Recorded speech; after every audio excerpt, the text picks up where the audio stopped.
what was the fundamental difference in terms of support that you received as you went on this journey? So, and you need to accept the fact that there will be meetings you will not attend. There was information you don't have access to. So you need to rely on the other people that you trust and you empower. So as a father, what keeps me awake at night for these days is to help my daughters to find internship. I've got 2 daughters that are in university. I travel a lot and spend a lot of time in hotels and discovering other countries. But if I'm on my own, I will not have the energy, and I need to force myself to go out and visit and walk by myself. Hello, and welcome to Confessions of a Successful Leader, hosted by me, Andrew Tallents, the self-coaching expert.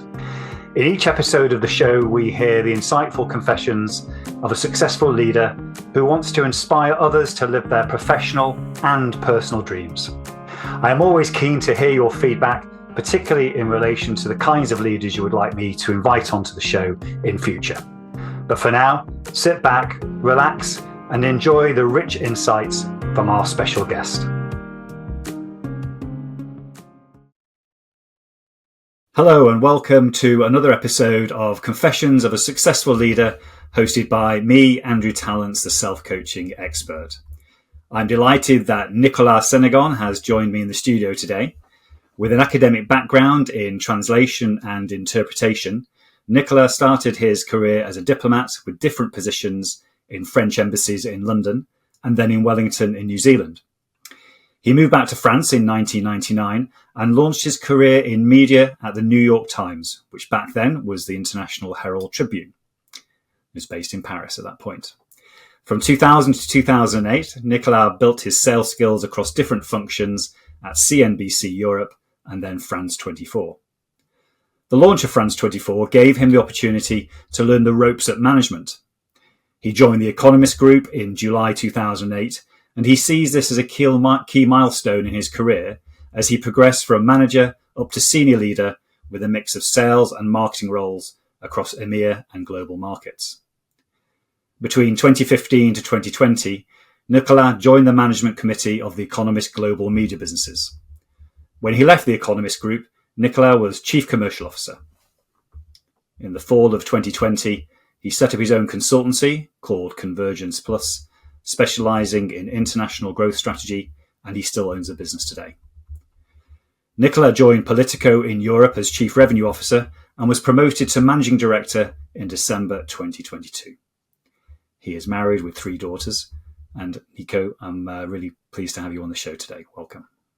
Thank you, Andrew. It's a pleasure to be with you, and it's a pleasure to do this exercise and join a community of leaders. It's a rare occasion to share experience and trying to help this community to grow and also to be better in their leadership roles. Absolutely. And I really appreciate you giving your time today. And we're going to go nice and slow through this podcast. I know that our audience loves really listening closely to what our guests talk about. So why don't we start? I've given you the sort of polished intro there in terms of your professional career, but tell us a bit more about yourself and where your current focus is today as a human being. Well, my current focus today is to make sure I'll be on time for dinner for St. Valentine's Day, first of all. I'm back from a trip to London, so I'll make the trip to be back on time. This is also part of the leadership, because the leadership is also a married man and also a father. So as a father, what keeps me awake at night for these days is to help my daughters to find internship. I've got 2 daughters that are in university. And the first work experience, as you all know, it's a milestone in your career. So I'm using my network and my leadership, I would say, style and leadership influence to try to help them finding the right first experience through internship. And the second, I would say, most prominent thing that I'm working on today is that POLITICO is launching in Germany next week. So it's been a few weeks of very busy preparations to make sure that we're going to be ready for the D-Day. So we're launching a new newsletter on Monday, on the 19th, and we have a launch party on the 22nd in Berlin. The overall motivation in my role today as a leader and managing director of POLITICO is a couple of things. One is a focus on a smooth execution of the strategy that we put together for 24. I see the role of a leader to not only define the strategy with being surrounded by experts, but to make sure that the whole organization has the vision, the same vision, share the vision about its strategy, and will have the nimbleness and the ability to deliver on this strategy. Because defining a strategy is one thing, executing is another one. The second thing that I'm focused on is also protecting and developing the business model that we have. The success of Politico is also beyond the people, is also based upon the business model I've put together, which is mainly around B2B subscription, which is a very, I would say, virtuous cycle in terms of business development, but also something we need to protect and develop. Another thing, as I said, next week is Germany, and then next quarter is France. So we have a big focus on expanding the winning formula that we've developed in our core market out of Brussels into other territories like the UK, France, and Germany. One of the things that keep also me busy is just supporting the transatlantic development of Politico as a brand. We're united two Politicos about 2 years ago, Politico in the US and Politico in Europe. And because of my background, as we will discuss this, I've got the knowledge and experience to help companies to grow at international scale. And the last one, which I could put first on my list, is also growing my team and finding and keeping key talents. Excellent. Thank you for that. I'm looking forward to hearing how your leadership journey has developed, because obviously you're at a stage in your life now where you're leading from a position of maturity in that sense. But before we do that, I'm always interested, and you're a busy individual, you're traveling a lot, you've just got back from London, you've got to make sure you're on time for dinner tonight. So what do you do to switch off or to have your own time, to look after your own well-being? What are your interests outside of the working day? Well, interestingly, and this is something that is rooted in my, I would say, sort of childhood and my core nature, is I've always had this ability to switch off very, very easily. I can switch from one activity to the next. So I can be laser focused on my business during the day. And in my 20-25 commute, I put a bit of music on and I can move to another world. So I can come home and leave the business behind me and just, I'm surrounded by 3 daughters and a wife. So I'm outnumbered when I go back home. So I need to enter a new life from being a leader in an organization and being a team member of the family when I come back home. So I've got this ability to switch from one world to the next. Do you get a chance to actually go and hear live music performed as well in terms of a live environment? Yeah, so one thing, because we've got confession of leaders, is that I've got a special taste in music, which is heavy metal. So this is interestingly a music that is quite noisy and loud, but this is music that keeps me cool.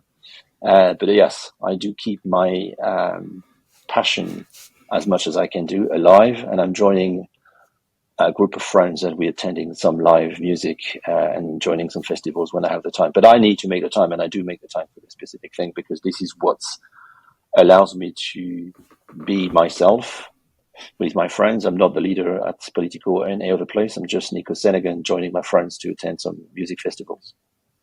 Excellent. And I noticed, I think it was yesterday, it was announced that AC/DC are touring again with at least 3 of the original band members. So I'm going to be hoping to get to that one. They're in Germany and France, and they're over in the UK as well. So I'll definitely be over to that one. Yeah. Great. Let's go back to the childhood. You mentioned it briefly there in terms of this ability to switch off, but tell us a bit more about those experiences early in life and which of those you think shaped your early leadership style. Well, I've been thinking about it over the weekend, and I would say one thing is very quickly in my young life, I found out that I was finding pleasure, joy, and enlightenment, I would say, being surrounded by people. I'm not lonely. I hate loneliness. I hate being on my own. So I was finding my energy just getting out of a home and finding the neighbors and playing football or whatever. But I needed to be surrounded by people. And the other thing that also drove my energy and joy was being surrounded by my family. I have the chance to have a very big family across my parents on each side, and I've always paid attention and also put efforts in bring these people together. And one example I can share is that when I turned 20, I invited everyone. So I had to book a big space, but the bigger party was with my family and with my friends, because I wanted to be surrounded by my family. And also I felt like I had to be a sort of a liaison person to bring these people together and give them a good reasons to be together. And I find my joy just looking at them having fun together. And I felt this is, and probably something that is driving me today, is that I put a lot of efforts in bringing people together, developing collaboration among people, and explaining to people that, as you know, probably the sentence is that alone you run faster, but together you run longer.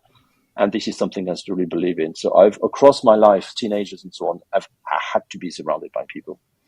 I don't recall any activity that I did by myself because I'm not enjoying it. So sports was always team sports. And running, which is a big thing that I do, is I'm trying to be, if I go running and I found some other people, I try to run with these people. I need to be surrounded by people. And that inspires my leadership style today. And I hear a lot of that from a steady, stable background in terms of family and friends and that feeling of safety and collaboration. What else was there in your earlier years in terms of maybe that led to some drive or achievement focus, or because you've obviously been very successful so far in your career? What other factors were there from your younger years? When I was younger, I didn't have, probably this is something common to everyone, but didn't have a lot of confidence in me. I've got glasses on, as you know, but when I was younger, I had very deep issues with my sight, so I had to go through surgeries and things like this. So I quickly found out that in order for me to be to gain confidence, I needed to entertain groups. So I was the person who would bring people together and try to show fun and have them having fun. And I quickly found out that I could have the influence in groups. I have a natural, not leadership, a natural confidence in animating groups and being not specifically the center, but making sure that there was something to be done. So I was always the first to propose ideas or suggest things that we could do, but I was not trying to be the final decisions in the group, the final decision in the group. What's interesting about that, Nico? And the other thing I would say is, the other thing I wanted to say, this is connected to the international dimension of my career, is that as soon as I was 14, 15, I could say escaped home a bit, because I found out that I needed to explore. The curiosity was big for me, and I needed to encounter new people, but specifically new cultures and new territories. So I very quickly, every time there was an opportunity at school to have an exchange internationally, or go to other places, I did it, and it triggered me. Or it gave me the passion for languages and the appetite to learn languages. So I practiced my languages very early. And, in France, we didn't have the sort of a structural education system for us to be good speakers in other languages. But I invested a lot of efforts and time in understanding and finding books in other languages, because I wanted to be, I felt the world was too small where I was living. So I wanted to be in a part of a bigger world, a bigger community. So I traveled a lot between 15 and 20. And just to make me feel part of a wider ecosystem. You're painting a great picture for us here as well, in terms of what that early leadership style felt like around you and looked like around you, in terms of the energy and, a lot of strong relationships. Just talk a little bit more about, when did you first notice that maybe some of those things that were serving you well, as you've described, maybe started to impact your leadership style negatively or passively in terms of an environment that you were in? Well, two things I could say. Number one is there's an interesting dilemma that I have today as a leader, because, as I said, I love to be surrounded by people and I hate being on my own. So I travel a lot and spend a lot of time in hotels and discovering other countries. But if I'm on my own, I will not have the energy, and I need to force myself to go out and visit and walk by myself. I do it because I want to learn and take the opportunity of all the travel I make. But it's against nature. And the other thing I would say, which is also something that I work hard on to become a leader, was the relationship to authority. I've got a natural attitude to, not a rebellion, but a natural attitude to context authority. So I had to learn how to accept the fact that what I thought was the way to do things was not the way I was expected to do. I was told to do it. So in the very beginning of my life as a manager, I had to be mindful of not being too assertive and not to be directive with people, because you end up not having to be seen as a leader. You be seen as just someone that gives giving order to people. But the relationship to authority has been very interesting in the development of my career. So I had to adapt. I'm a chameleon, so I can adapt my personality, but I had to take a lot of my energy and patience to make sure that I could accept authority and work with authority. And today, as a leader, it's a reverse engineering system. So I need to make sure that I'm providing enough assertiveness for the organization that people I work with to give them a sense of direction and vision, and make sure that being a managing director of an organization, you expect it to make the right decision at the right moments. So that's not a problem, because this is a natural gift that I have. But I had to do in a way which is very inclusive and bring people along the journey to make sure that the decision, when it's made, is a decision that is adopted, understood, and accepted by the people surrounding me. As you were traveling from that management to leadership role, which is a really interesting distinction when we're managing people versus leading them, and sometimes it's the title, sometimes it's the environment, sometimes it's the approach. What did you find most challenging personally to that transition? It's what I call the helicopter view. It's making sure, it's two things. It's helicopter view and FOMO. It's making sure that moving from management to leader, you need to take a distance. But to take a distance, you need to let go.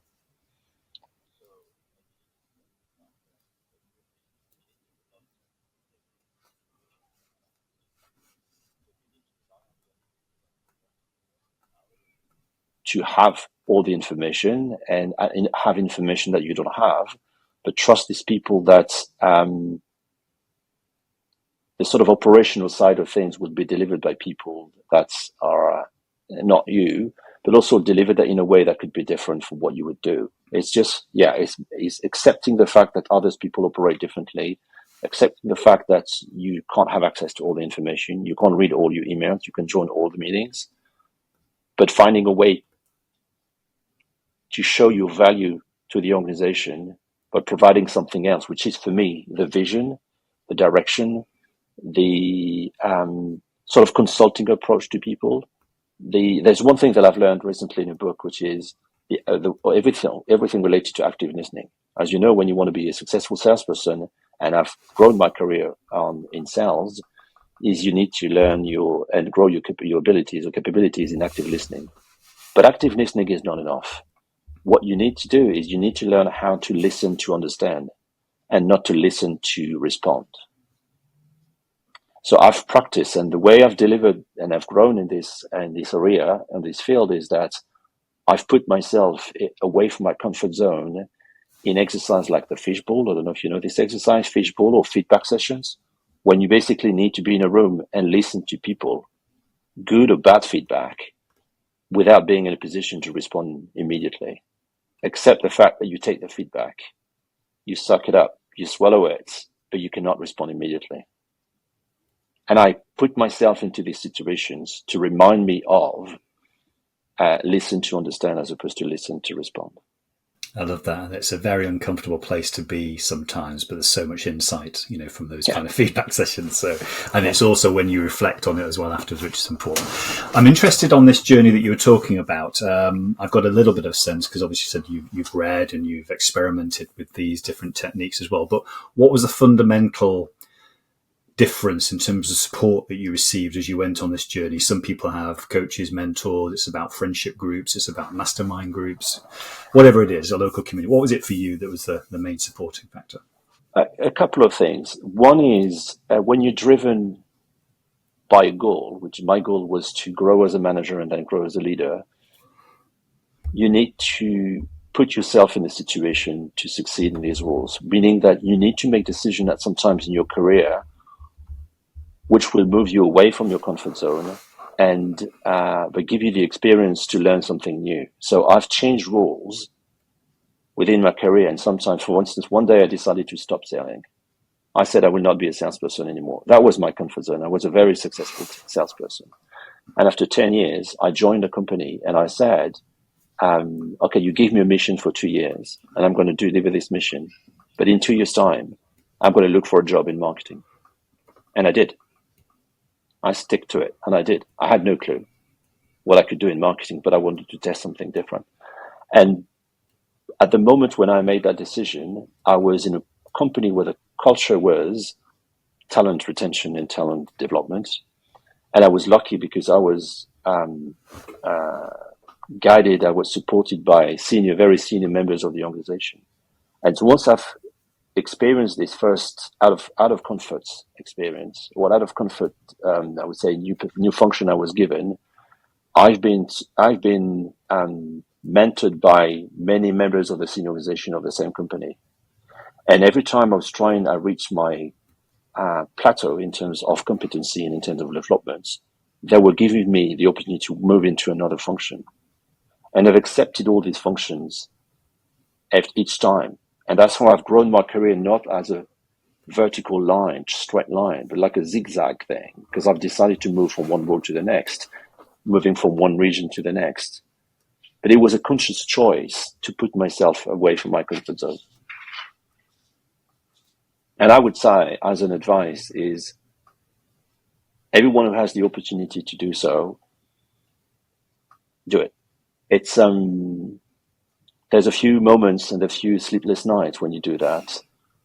But if you put your energy in it, if you use your soft skills as much as you can, in the right environment with the right culture, people will give you the ability to learn the hard skills that are needed to deliver on this new function. But the soft skills are what matters for me. That's what helped me moving on. And that's why it's my obsession today, is I want to give back what I've been given. So what I do with the organization that I joined and the organization before is I'm helping talents, young talents, new talents, but I'm spending time with them to give them feedback, to show them guidance, and also to force them to move away from their comfort zone. Thank you. And yeah, it's a passion. Yeah, it's definitely a passion. Yeah, I can tell it's a passion as well. And that moves on to how you maintain that passion, because everyone that's listening to this and watching this will relate to your story, but also be aware that in every human being in a leadership role, we have this tendency sometimes to listen to our demons. The confidence goes low. We doubt ourselves, imposter syndrome, whatever you want to talk about when you're in leadership positions. So how have you managed those times when that's been present for you, and how do you maintain a neutral or positive stance in the way that you approach your life? My first, and I would say most reliable source of inspiration and I would say mentoring is my family. I use them as my strong, stable, and loving part of my, I would say, foundation. So every time I was in a position to make a decision that will change my career, there I would use them as a sounding boards. So I'm lucky to be surrounded by people who care for me. They don't judge me. They love me. They know me. They will tell me for the good of a bad idea. But they would say, if you strongly believe in it, and if you feel the belly in the fire in the belly to make it happen, just go ahead. And also I've also worked my network a lot, and I've kept people, the one that were my mentors when I was in other business. So I found sounding boards in the business, with the family and in the business, just to make sure and get their opinion. But the key thing here is to find people that will not judge you, and they will support you because they know who you are. They know the inside of you. You need to be transparent with people. You talked about vulnerability. It's a big thing for me. There's no reason why you could be poker faced with people and pretend to be someone you're not. The reason why you're successful in your career is because of first of all, as a human being, you've got the right values to be successful where you can be successful. So you need to use these values. You need to show your values so that people see the truth in you and will judge you based on this and not based on pretension or something, or pretending you are someone you may not be. But it's using family, using friends, using trusted people that you have in your network as sounding board. And I'm lucky because I'm surrounded by people that are candid, people that care for me, and that people that are thrilled and enthusiastic to see me growing in my roles. What I hear from many leaders I work with that have said what you have said is sometimes it is difficult when the environment around them is maybe not supporting them in terms of their ability to lead. So sometimes when that happens, we have frustration, we have resentment building, we have sometimes even anger. There's something negative there, and we start to judge rather than be discerning in our decision making and our leadership. So just building on what you've said, how do you minimize the amount of negativity that exists in your world from day to day? What kind of techniques do you use? Well, the first thing I do is accept negativity. You need to accept it. You can't, there's no reason, you can try fighting and you can try ignoring it, but it is what it is. So you need to accept the fact that the world around you may be negative, but you can help changing that. Second, you need to accept the fact that sometimes what you do is not good. We've got good days and bad days. And sometimes you go home and say, wow, that was a rough day. But I've got a discipline. I've got a daily discipline, which is I'm trying to find a bright spot every single day. It's a silver lining exercise. So you go home, you have a very tough day. You have tough conversation with clients or tough conversation with staff or authority. You have some challenge to accept some things that were coming from the top down. But there are always things that you've done in the day that will give you the feeling of some achievement. It may not be perfect, but there's some achievements. Second, you need to believe in life. You need to believe that at the end of the day, it's just a job. As I said, I've got a family that I care for, and I rely on them to give me the energy and the trust in the future. And when I need to look beyond, I've got my music, I've got my friends, I've got my family. So accept the negativity, but accept that you can change it. You can do something to change it. And also accept the fact that some days you can be grumpy. Some days you're not good. Some days you interact with people in the wrong way. Just accept it. Reflect on it. And then if you need to change something, have another conversation with the person the following day and say, you know what, sorry, I wasn't a bad day and I wasn't in a bad mood. But have the conversation, keep the dialogue on.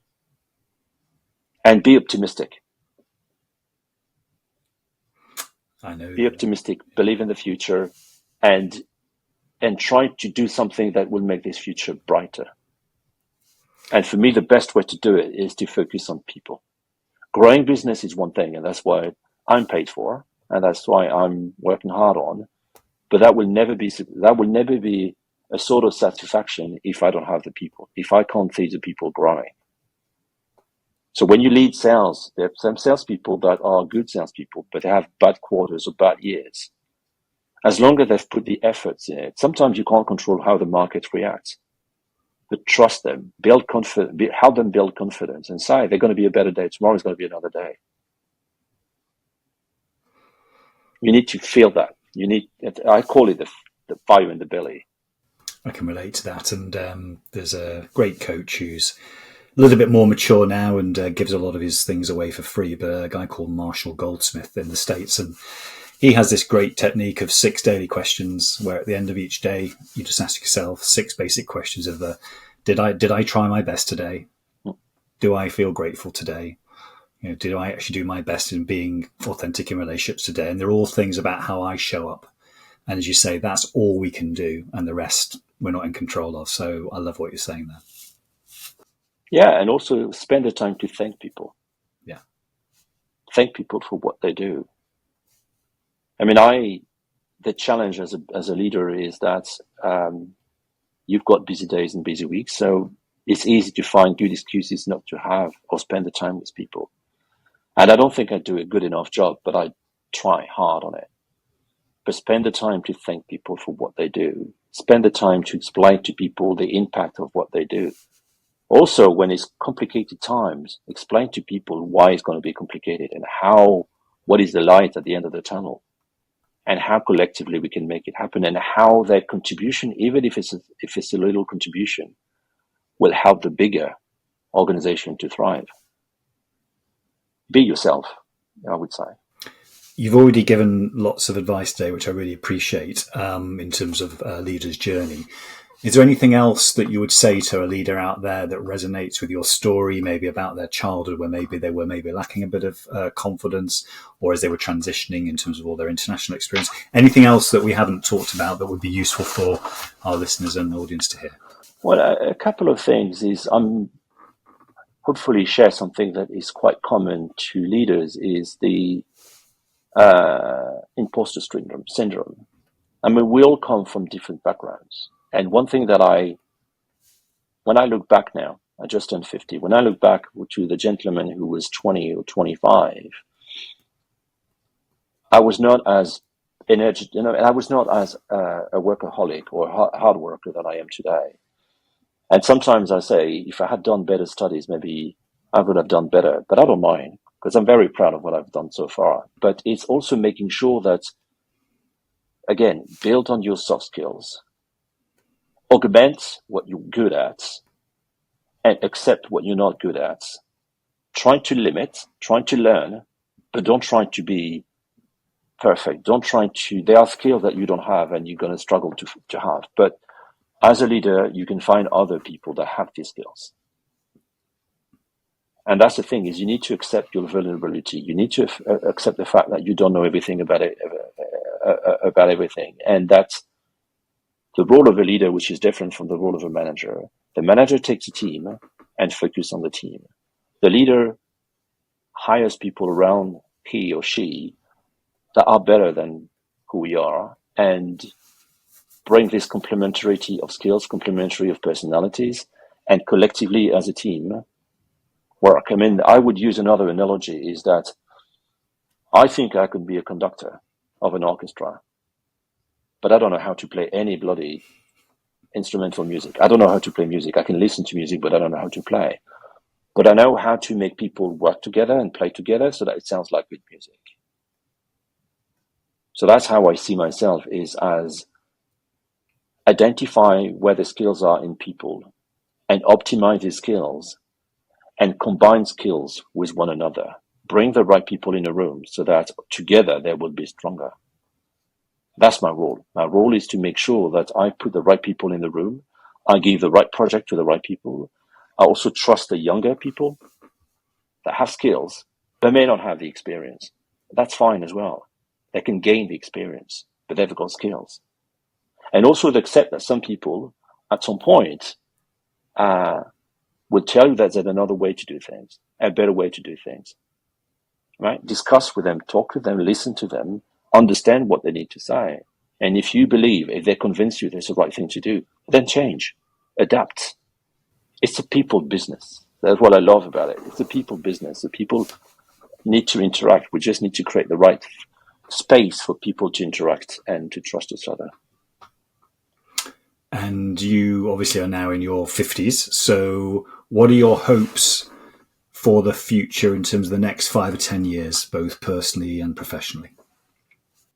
Personally, I would say is to make sure that I will give my family the right support for them to enjoy the life they live. Make sure that I spend time with my wife, because I work hard. So I spend more time, obviously, with the people I work with than the people that I live with. And so still work on the balance. Make sure that I put my daughters on the right track for them to have the ability to choose in their life. The big thing that I found when I turned 50 is, for me, the luxury that I'm in today is the notion of choice. You can choose what you want to do. You're not depending on others. I've chosen to join this company. I've chosen to have the job that I have today, and I really like it. I moved from a bigger company, The Economist, and to a smaller company, Politico, now is now getting bigger. But the reason why I chose this job is because I knew that I can bring the experience, my personalities, my skills to this company and help transform this company. I'm a passenger. I see myself as a passenger. And every time I stop by in any train station, I'm trying to have an impact in that train station. And when it's a time to move to the next train station, then I jump on the train again and I move on. So I want to make sure that in the next 5 to 10 years, I would put my kids in a situation where they've got the right skills, they have the right support, they have the right education, not to do the job that I would like them to do, but to do the job that they want to do. But to have the choice, you need to have tools in your toolbox. If you don't have tools in your toolbox, then you can't choose. And I'm lucky because my education is very different from where I am today. And I had to learn a lot in the journey of my career. But what I've learned in situ. I've learned what I know today across the different roles and functions and companies that I've been through. But every time I left a company or I left a function or I moved to another role, I became bigger and bigger and bigger. So my motivation now also is to learn. Turning 50, you need to learn. I need to be better at 51 and 52 and 55 and 60. So I will put myself in a situation where I can learn. I will surround with people that can teach me, that can help me to learn and to grow. And I want to give back. I want to spend time with people to give back. I pay a lot of attention on my network, with my network, to help people that are, I'm always paying attention and time for people who ask for help for a new job or for an advice, responding to them. Because I've been given time by very senior people, and they've given their trust, and they've helped me growing to the person that I am today as a man and as a business leader. And I want to give back. I want to give back to the younger generation, because that's how society grows, is that you need to, as a passenger, you need to be given and then you need to give back. I'm very happy. Super. I can see that, and I really appreciate you sharing your experiences with our audience today. Time's flown by. I know that many of the people listening out there and watching this will have been inspired to reflect on their own leadership style. So are they managing or leading? Where are they in their transition? And how they actually might take a different approach to leading themselves and others through collaboration and this focus on people that you talk about, because so many leaders get promoted on technical competence, and it is hard leading people. So I really appreciate all of the insights you've given, and thanks very much for coming on the show today. Thank you, Andrew. My pleasure. I hope you enjoyed this episode of Confessions of a Successful Leader. You can access all previous episodes of the show at confessionsofaSuccessfulLeader.com. If you are interested in finding out more about conscious leadership and self-coaching, just type in Andrew Tallents into LinkedIn or your favorite browser, and you'll find my contact details and all the content that you need. Until next time, don't forget to stay present, curious, and above all, conscious.